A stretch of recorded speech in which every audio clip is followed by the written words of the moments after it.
ജീവിക്കാനുള്ള അർഹത എന്താണ്? ജീവിക്കാനുള്ള അർഹത ആർക്കാണ്? സൂഫി സന്യാസിമാർ പറയുന്ന മനോഹരമായ കഥയുണ്ട്. കഥ ഇങ്ങനെയാണ്.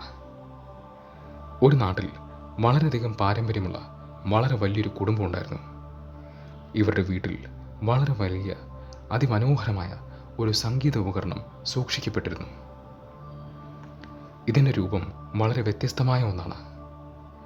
നമ്മൾ കണ്ടിട്ടുള്ള ഒരു സാധാരണ സംഗീത ഉപകരണത്തിൻ്റെ രൂപമല്ല ഇതിന്. ഇത് വായിക്കുന്നതും ഒരു പ്രത്യേക രീതിയിലാണ്. ആദ്യകാലങ്ങളിൽ ഈ കുടുംബത്തിലുണ്ടായിരുന്നവർക്ക് ഈ സംഗീത ഉപകരണം വായിക്കേണ്ടത് എങ്ങനെയെന്ന അറിവ് ഉണ്ടായിരുന്നു. പക്ഷെ പിന്നീട് വന്ന തലമുറയ്ക്ക് ആ അറിവ് നഷ്ടമായി. കുറച്ചും കൂടി വർഷങ്ങൾ കടന്നുപോയപ്പോൾ, വേറെയും തലമുറകൾ മാറി വന്നപ്പോൾ ഇതൊരു സംഗീത ഉപകരണമാണെന്ന അറിവ് തന്നെ ഇല്ലാണ്ടായിരിക്കുന്നു. ഇപ്പോഴത്തെ തലമുറയിൽപ്പെട്ട ആൾക്കാർക്ക് ഇതെന്താണെന്ന് പോലും അറിയില്ല. അവരെ സംബന്ധിച്ചിടത്തോളം ഇതൊരു ശല്യമായിരുന്നു. കാരണം ഈ സാധനം കൊണ്ട് എന്താണ് ചെയ്യേണ്ടത് എന്നവർക്കറിയില്ല.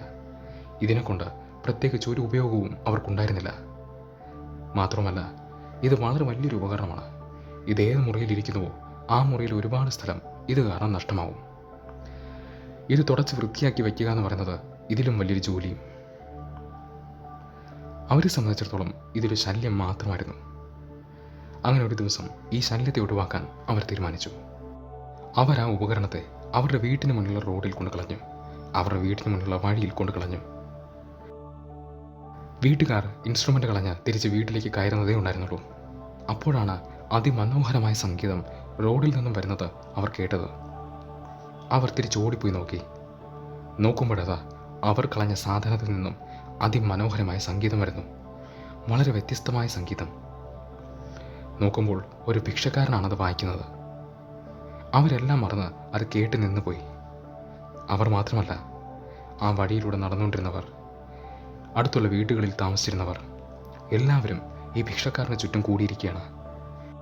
കാരണം ആരും ഇതുവരെ ഇത്ര വ്യത്യസ്തമായ സംഗീതം കേട്ടിട്ടില്ല. ആരും ഇതുവരെ ഇത്ര മനോഹരമായ സംഗീതം കേട്ടിട്ടില്ല. അവരെല്ലാം മറന്ന് ആ സംഗീതം കേട്ടു നിന്നു. സമയം പോയത് ആരും ശ്രദ്ധിച്ചില്ല. ഒരുപാട് സമയം കഴിഞ്ഞപ്പോൾ ഭിക്ഷക്കാരൻ സംഗീതം നിർത്തി.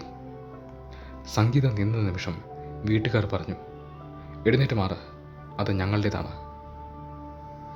ഭിക്ഷക്കാരൻ കൊടുത്ത മറുപടി ഇതാണ്, അല്ല, ഇത് നിങ്ങളുടേതല്ല, ഇത് എൻ്റേതാണ്. ഇത് നിങ്ങളുടെ വീട്ടിൽ നൂറ്റാണ്ടുകളായി ഇരുന്നിട്ടുണ്ടാവും, ശരിയായിരിക്കും. പക്ഷേ ഇത് നിങ്ങളുടെ സ്വന്തമല്ല. സംഗീത ഉപകരണത്തെ സ്വന്തമാക്കണമെങ്കിൽ അത് വായിക്കാൻ അറിയണം, അതിനെ ആസ്വദിക്കാൻ അറിയണം. അതിനുള്ള അർഹത നിങ്ങൾക്കില്ല.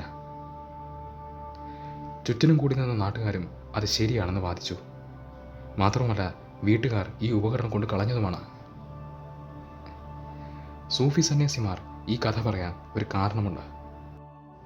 നോക്കൂ, ജീവിതവും ഒരു സംഗീതോപകരണം പോലെയാണ്. പണം കൊടുത്താൽ ഒരു മ്യൂസിക്കൽ ഇൻസ്ട്രുമെൻ്റ് വാങ്ങാൻ സാധിക്കും എന്നുള്ളത് സത്യമാണ്. പക്ഷേ അത് വായിക്കാത്തടത്തോളം, അതിനെ ആസ്വദിക്കാൻ അറിയാത്തടത്തോളം അത് നമ്മുടെ സ്വന്തമാകുന്നതേയില്ല. ജീവിതവും ഇതുപോലെയാണ്. നമ്മൾ ജനിച്ചു എന്നുള്ളത് സത്യമാണ്, നമ്മൾ മരിക്കുമെന്നുള്ളതും സത്യമാണ്. പക്ഷേ ഇതിനർത്ഥം നമ്മൾ ജീവിച്ചു എന്നല്ല. നമ്മൾ എന്തൊക്കെയോ ചെയ്യുന്നുണ്ട്, പക്ഷെ അത് ജീവിതമാണെന്ന് തെറ്റിദ്ധരിക്കരുത്. ജീവിതം ആസ്വദിക്കുക, ഒരു സംഗീത ഉപകരണം വായിക്കുന്നത് പോലെ. ജീവിതത്തെ ഒരു കളിയായി, ഒരു പ്ലേ ആയി കാണാൻ സാധിക്കുക. ജീവിതം ആസ്വദിച്ചവർക്ക് മാത്രമേ ജീവിച്ചുവെന്ന് അവകാശപ്പെടാൻ സാധിക്കുകയുള്ളൂ. നിങ്ങൾക്കും ഈ ജീവിതത്തെ ആസ്വദിക്കാൻ സാധിക്കട്ടെ. ഈ വിഷയത്തിൽ നിങ്ങളുടെ ഫീലിംഗ് എന്താണ്? തീർച്ചയായും കമൻസിലൂടെ അറിയിക്കൂ. വീഡിയോ ഇഷ്ടമായാൽ തീർച്ചയായും വീഡിയോ ലൈക്ക് ചെയ്യുക.